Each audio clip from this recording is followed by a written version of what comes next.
So the main idea with this design was to come up with something that's accessible to just about anyone with a 3D printer, even if the quality of the prints is not quite up to standard. So all of the components are really simple and they don't require any support material, which makes them really easy to print. The components that it uses are just some simple screws, some servos and an Arduino, whereas some of the more advanced animatronic mechanisms use things like obscure hobby components that you might have to look a bit harder to find. This design, on the other hand, uses really easy to source parts. It's also designed to use my realistic eyes that I have another video about, and these can just simply snap in as it can with all the different eye mechanisms that I've got. They're interchangeable.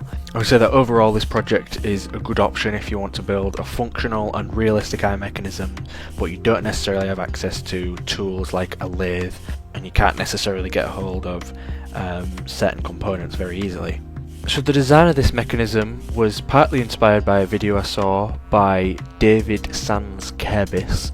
It's a video called Dasaki Animatronic Eyes.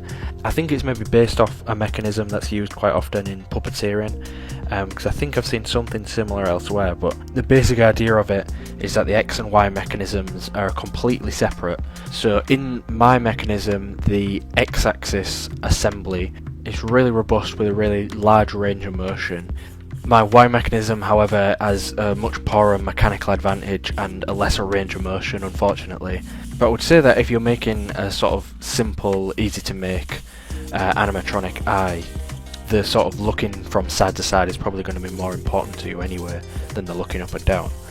So in total my design uses 6 servos.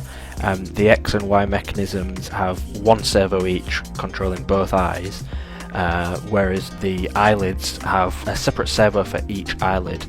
I think it's totally possible that there could be less servos used in the design, but some of the other designs that I tried out sort of overcomplicated it by trying too hard to reduce the number of servos. So I think 6 is a fairly acceptable number. These servos, SG90s, are really cheap and easy to get a hold of, so I don't think it matters too much. So for this project, aside from 3D printing filament, you'll also need 6 SG90 servos, which, as I mentioned, are really easy to get. You'll need a couple of screws. The screws that I've used are M2 and M3 in a couple of different lengths. You'll need an Arduino.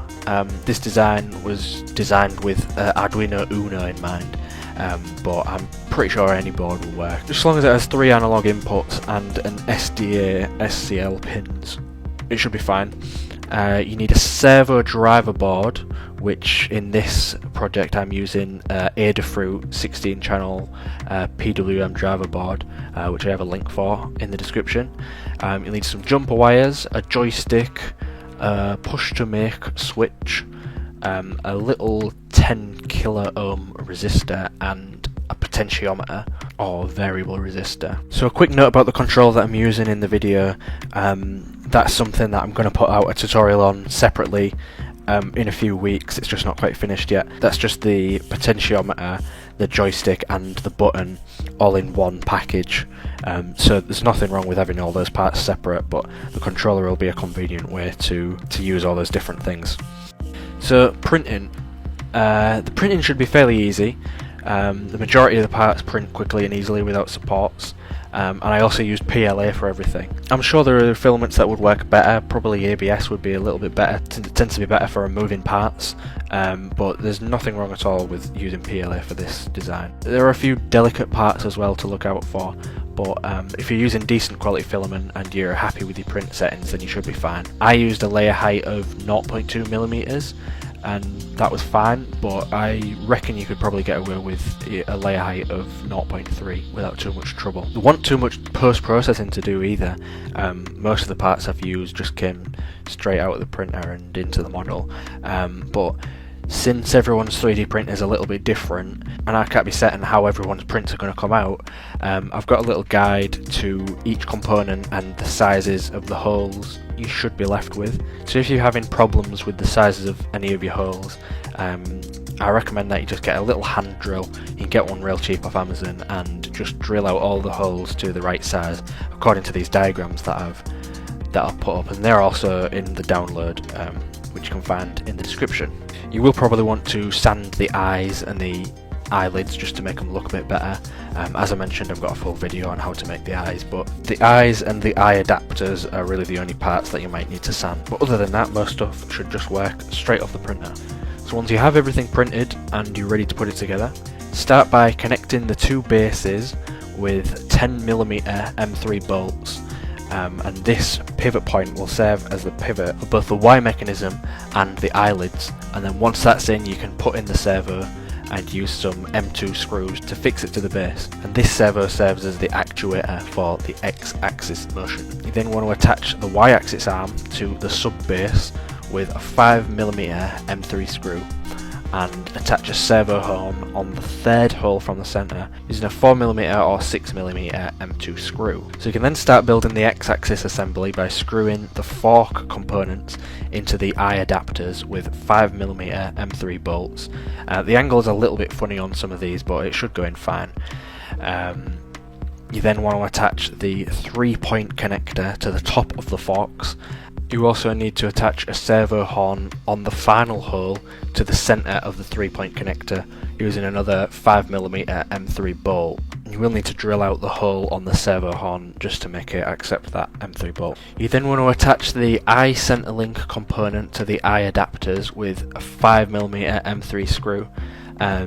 If you find that 5mm is too short, it's okay to use 10mm. Try to use as small screws as possible to try and keep the weight down. And then you can also plug in the eyes at this stage, or you can do it later, it doesn't matter too much.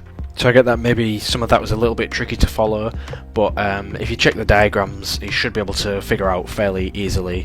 So once you have all that together, just give it a wiggle around and make sure it all moves okay.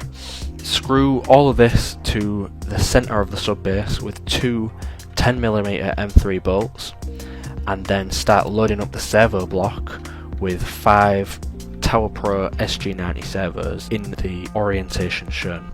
You then want to attach the relevant eyelid arms to the eyelids with a M2 screw, and also attach a servo arm to the other end on the last hole.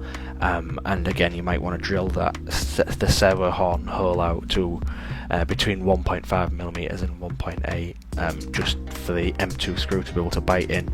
And then you can pop the eyelids on the base, but don't worry about connecting any of the servo horns yet. So then you need to wire everything up, and you can use the diagram as shown, and you need to upload the code to the Arduino. You need to plug in all of the servos into the servo driver board and turn it on, and what this will do is set all of the servos to their neutral position. So while it's powered on, you can then just pop all of the servo horns into the servos in a position so that the eyes are sort of looking forward in a neutral position, and then you can turn off the power and screw in the servo horns. And you can do the same for the eyelids too, but the best way to do it would be to press the button to make it blink and then set the servo horns so that the eyes are closed evenly. So you might find that the Y-axis arm in particular is a little bit tricky to get the screw in for the servo horn. I actually think it don't matter too much about that screw, because for my servos it seems to hold fine. If you've got one that's a little bit loose or something, then you'll just need to take out one of the servos that's in the way of it to be able to tighten it, and then obviously put that servo back in. So you should find now that everything works. If you're having trouble, some things to check might be just making sure that everything's able to move smoothly without much friction, and if there is a lot of friction, you might just need to sand some parts down just so that they move a little bit easier. In particular, check the eyes in the eyelids and make sure that they're not interfering too much, because that's a problem that I was having earlier on. In this design, the eyelids are actually a little bit oversized, so there shouldn't be too much of an interference, but as I said earlier, it's impossible to know how different people's printers might be slightly wrong in different ways.